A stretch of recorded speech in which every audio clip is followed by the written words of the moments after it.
નમસ્કાર, આપ જોઈ રહ્યા છો નેશન પ્લસ ન્યૂઝ. હું છું આપની સાથે હિરલ પંડ્યા.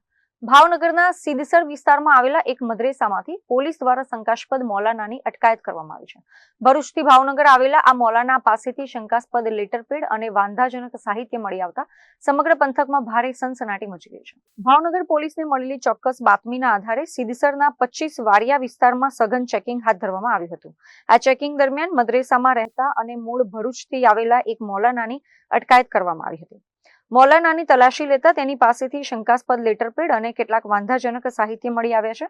હાલમાં ભાવનગર ગ્રામ્ય એએસપી દ્વારા આ સમગ્ર મામલે ઊંડાણપૂર્વક તપાસ શરૂ કરવામાં આવી છે. તાજેતરમાં ભરૂચ ખાતેથી ઝડપાયેલા આતંકીઓ સાથે આ મૌલાનાનું કોઈ કનેક્શન છે કે તાર જોડાયેલા છે કે કેમ તે દિશામાં પણ પોલીસે તપાસના ચક્રો ગતિમાન કર્યા છે.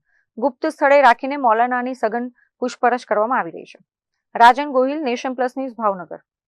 સમાચારોના સતત અપડેટ મેળવવા માટે અમારી નેશન પ્લસ ન્યૂઝની યુટ્યુબ ચેનલને સબસ્ક્રાઇબ કરો, બેલ આઇકન દબાવો અને જોડાયેલા રહો ફેસબુક, ઇન્સ્ટાગ્રામ અને ટ્વિટર પર.